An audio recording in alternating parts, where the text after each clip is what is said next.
I'm going to use my time to respond to Dr. McNamara. First, I'm struck by her use of the phrase, sex assigned at birth. Sex is not assigned at birth. Sex is established at conception, and it's recognized at birth, if not earlier. Dr. McNamara claims that her views are science-based, but to claim that sex is assigned at birth is without any scientific basis whatsoever. Its language misleads people, especially children, into thinking that male and female are arbitrary designations and can change. That is simply not true. Dr. McNamara claims that social and medical interventions are the only evidence-based treatment and that scientific evidence shows it is life-saving. Without it, she's warning us, kids will commit suicide.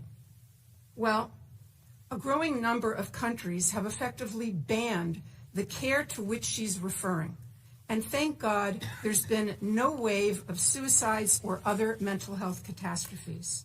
3 years ago, Finland placed strict limitations on medical interventions for minors. Sweden did the same thing after a 14-year-old girl was found to have osteoporosis and spinal fractures from puberty blockers.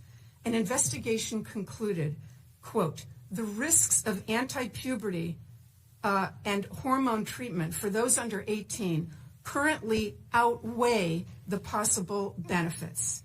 The UK conducted a review and called the evidence very low. They've also placed severe restrictions on the care that Dr. McNamara calls life-saving. Norway also analyzed the data and has made similar changes in policy.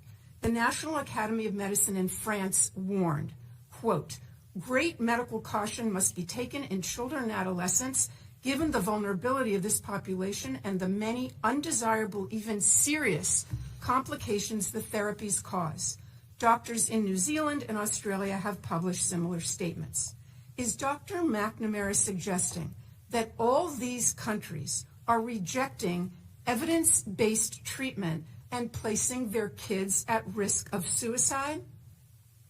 Regarding that point of view, Finland's gender expert, Dr. Rita Kaltiela, said, quote, it's purposeful disinformation, the spreading of which is irresponsible.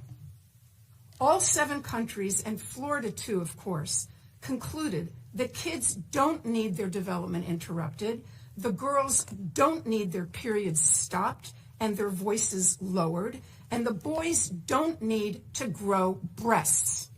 What they need is psychotherapy. I have other objections to Dr. McNamara's testimony. She insists that her position, only hers, represents standard medical care.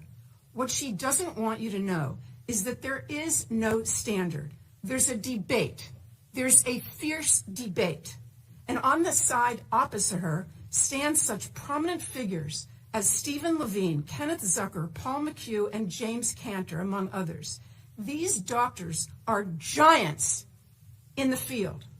They have been treating transgender patients and gathering data and publishing papers about them, and I mean no disrespect here, but since before Dr. McNamara was born. The point is that those veteran clinicians and others who have wisdom and experience are ignored because they disagree with the current narrative. They're against medical interventions for the same reason those 7 countries are. There is no evidence of long-term benefit, but there is evidence of harm. I'll end by quoting Jamie Reed, the courageous whistleblower from the Children's Gender Clinic in St. Louis. I believe that that hospital receives the medical education funding that we're discussing today. She said that doctors at that clinic said, we are building the plane while we are flying it. We are building the plane while we are flying it. That's how they described the treatment at their gender clinic. Our precious tax dollars should not support such a perilous experiment.